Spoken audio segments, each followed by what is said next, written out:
very sad that those people lost their money. When you go to FTX, you're talking about the crypto native traders who are watching this market every single day, who are passionate about it, many of whom were hedge funds and institutions that viewed it as a trusted custodian, had all their money there. Well, those people have now lost their money and they are no longer long crypto, right?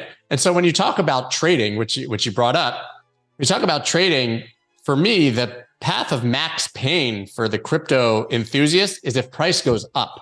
But until we hear from Melker, if you're new to the channel, be sure to subscribe if you haven't already, so we will provide daily content to keep you updated on the latest news. Finally, the price of Bitcoin is returning to normal. But is this the norm, or is this just a fleeting instance of the proverb, after the storm comes the calm? What if yet another cryptocurrency exchange fails? In today's video, Scott Melker, a cryptocurrency trader and investor known as the Wolf of All Streets and the operator of the same-named YouTube channel, will weigh in to discuss the present state of Bitcoin prices and its prospects for the future. But I do think that we will see a pretty continued bottoming process. People always look for this big event to be the bottom of any market, this capitulation, but more often than not, you actually sort of see things range and accumulation, and then prices slowly grind up, actually causing more pain for the people who failed to gain exposure when it was at the bottom. I would anticipate that we see kind of more sideways chop as we see the macro really give us some clarity. I don't expect that Bitcoin is going to skyrocket while the Fed continues to maintain their hawkish tone, and we don't know what's happening with other markets. So I think that that's pretty much my prediction for all markets this year, is that we don't get a raging bull market, at least not at the beginning, but that does eventually happen, whether that be towards the end of the year or coming into election year in 2024, when things tend to turn around. Also, have you heard of Genesis and DGC? Could this be the next major scandal to rock the cryptocurrency markets? When similar events have occurred in the past, such as with Terra Lune, Celsius, or even FTX, Bitcoin has always survived and network growth has continued. So what is Scott's opinion on this? According to some crypto experts, if another exchange or major industry player collapses, that could spell the end for Bitcoin. I don't know that another exchange is about to collapse. I believe, obviously, that Genesis is insolvent, but that's been largely priced in, and we can dive into DCG later.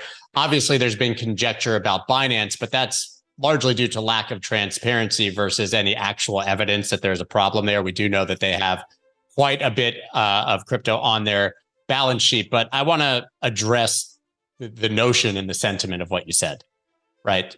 People would have said the same thing about FTX in September and October, and they did. After we saw Celsius, Voyager, BlockFi, Three Arrows Capital, Luna, all collapse, people said, if we get one more big one, it's over. And there was nothing bigger than FTX, certainly as far as Sam Bankman-Fried being the representative of the industry on Capitol Hill and being sort of the guy that people look to as the angel of this industry. And what happened? Price of Bitcoin broke down and is now trading higher than it was before the FTX debacle only 2 months later. And people would have told you that FTX was the end of crypto. Mt. Gox was a huge event in 2014. It was basically the only Bitcoin exchange on the planet. It ended up insolvent. People are still creditors, and the asset class came back and continued to rise. So I think it's extremely hyperbolic to say that it would be over. In fact, when people start telling me that an asset, regardless of what it is going to zero and start giving me irrational reasons, that usually means that it's a time to buy. Listen, it would be catastrophic in the short term if something like Binance did fail. I don't see that happening, but if it did, but the market would absorb it and rebound as it always has in the past. I don't think it would be more catastrophic than FTX. I think that in my mind, FTX was the worst possible scenario. Not only because it was the second or third largest exchange and the amount of assets and the amount of creditors that there were, but because FTX, as I said, Sam Bankman-Fried was viewed as the godsend for the crypto industry, who was going to push through sensible regulation, who was meeting with the SEC, giving donations to politicians, who was basically pushing, and he was the last person that the crypto industry could afford to see go down as a fraud. And he is just that. It's a fraud. This has nothing to do with Bitcoin. SBF is criminal, right? And that was widespread fraud.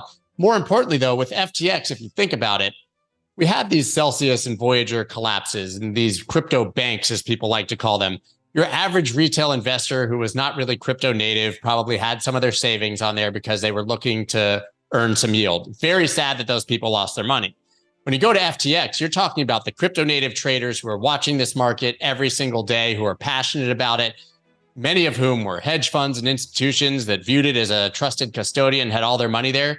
Well, those people have now lost their money and they are no longer long crypto, right? And so when you talk about trading, which you brought up, we talk about trading, for me, the path of max pain for the crypto enthusiast is if price goes up. Your money is gone. You're in chapter 11. You thought that you were long crypto. What happens if you finally get a settlement of 50 cents on the dollar and Bitcoin's trading at $45,000 rather than the 17 that you were credited for when you lost it?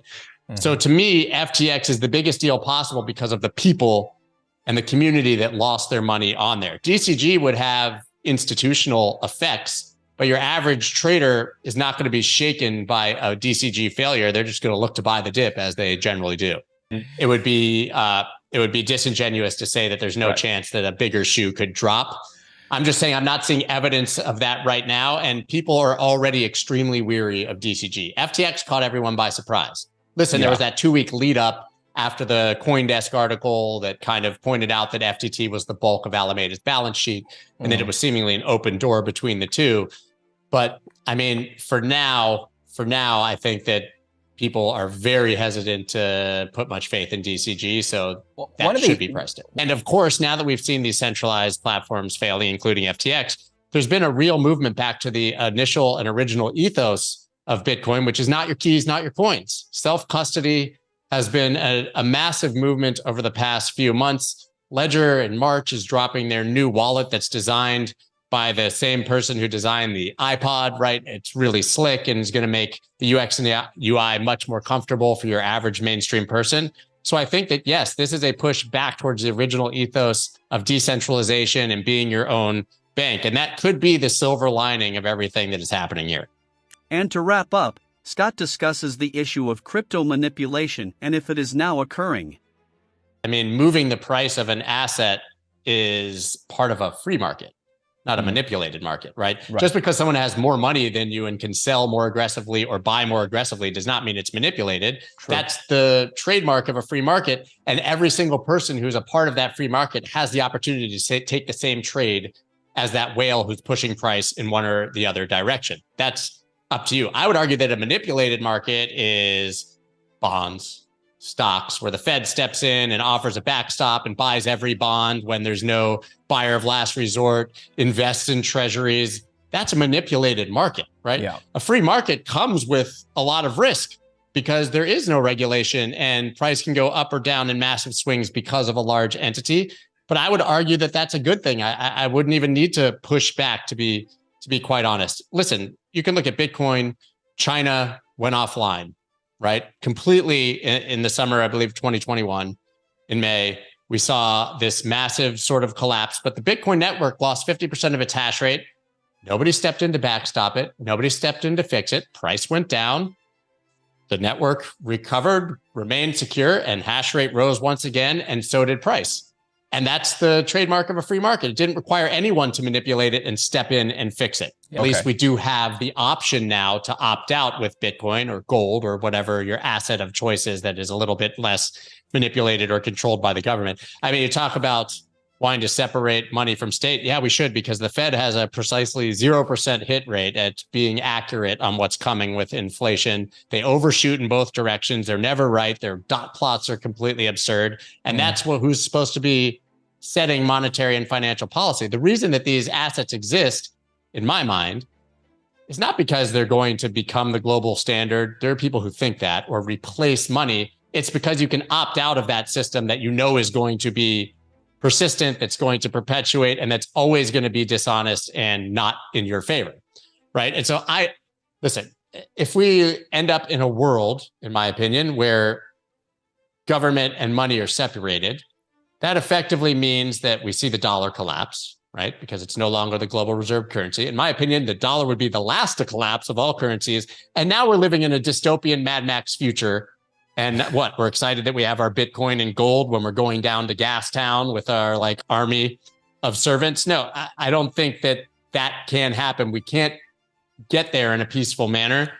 Governments are always going to control monetary policy. We just need to find ways to take care of ourselves. What can we anticipate for the future if cryptocurrencies succeed? Will the fiat currency continue be used, or might cryptocurrencies completely replace it as a superior, safer, and more dependable form of money? That is an accurate description of Gresham's law, that bad money drives out the good. But the reason is because people hoard the good money. Yeah. Right? It's taken out of circulation and becomes a store of value and becomes something that they hoard and use. I mean, people could argue that that's the same thing that's happened with gold, right? Or that gold demonetized silver. Right. Choose your narrative for it. There's a lot of examples of this, but it's very clear that fiat is the bad money. I mean, we all know that it's backed by unicorn dust, or I guess a military and trust in a government. And Bitcoin is backed by math, and gold is a hard asset that's, has a limited supply. So they're driven out of, when you say that the bad drives out the good, you're talking about driving it out of circulation, not out of existence, right? Yes. So I still think that those assets become a store of value. And I am at the point now where I don't believe that people will want to aggressively transact in Bitcoin or gold in the future. It's becoming a store of value. It's becoming a digital gold, and people are going to want to hold it for its value. In fact, crypto has its own version of the bad money, which are stable coins. Dollar is the global reserve currency. Your average person literally cannot access dollars, right? You just can't get your hands on them. You go to the black market, you overpay by 10 times if there's a hyperinflationary environment.